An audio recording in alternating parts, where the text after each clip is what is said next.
കളപള്ളിക്ക് പോകുമ്പോൾ അവിടെ ഫോട്ടോ ഒക്കെ എടുക്കുമായിരുന്നു അന്നൊക്കെ. അന്ന് ഫോട്ടോ കിട്ടുന്നു. ഇല്ലല്ലേ? ഫോട്ടോ കിട്ടുന്ന അന്ന് ക്യാമറയോ ഒന്നും അന്ന്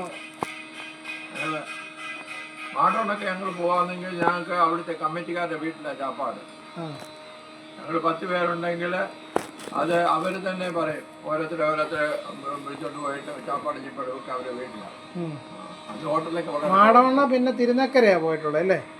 ഈ കേരളത്തിലെ ഇവിടെ അടുത്ത ചങ്ങനാശ്ശേരി പെരുന്നേല് അവിടുത്തെ പെരുന്നയല്ല, പിന്നെ വാഴപ്പള്ളി എന്ന് പറഞ്ഞ പോയിട്ടുണ്ട്.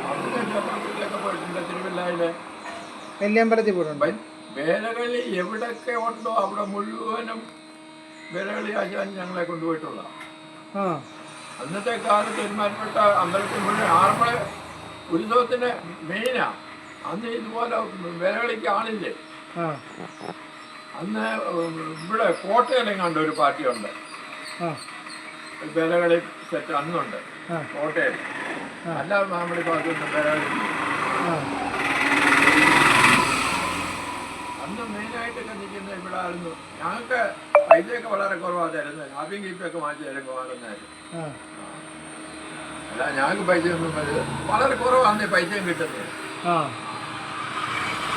കൂടുതലും നടന്നായി പെരുന്നാൾ ഇരുന്നാളൊക്കെ പോകുന്ന മുഴുവൻ നടന്നില്ലേ. അന്ന് വണ്ടിയും വെള്ളമൊന്നും പെരുന്നാളൊക്കെ പോയിട്ടുണ്ടല്ലേ? പിന്നെ കേരളത്തിലെ നമ്മുടെ ഈ ഭാഗത്തുള്ള അമ്പലത്തിൽ മുഴുവൻ വേലകളിയുണ്ട്. തിരുവനന്തപുരത്തൊക്കെ ഇപ്പൊ എങ്ങനെയായിരുന്നു നിങ്ങൾ പോകുന്നത്? അവിടെയൊക്കെ എന്ന് പറഞ്ഞ മിക്കവാറുമൊക്കെ ഞങ്ങൾ നടന്നാ പോകുന്നത്. ദൂരോട്ടൊക്കെയോ? വെളിയിലൊക്കെ എന്ന് പറഞ്ഞാൽ അന്നത്തെ കാലത്ത് 1ഉം 2ഉം ബസ് കാണുവേ. വെളിയിപ്പോ കോഴഞ്ചേരി ചെന്ന് കഴിഞ്ഞാൽ കോഴഞ്ചേരി തിരുവല്ലയ്ക്ക് ബസ് കാണും. അങ്ങനെയൊക്കെയുള്ള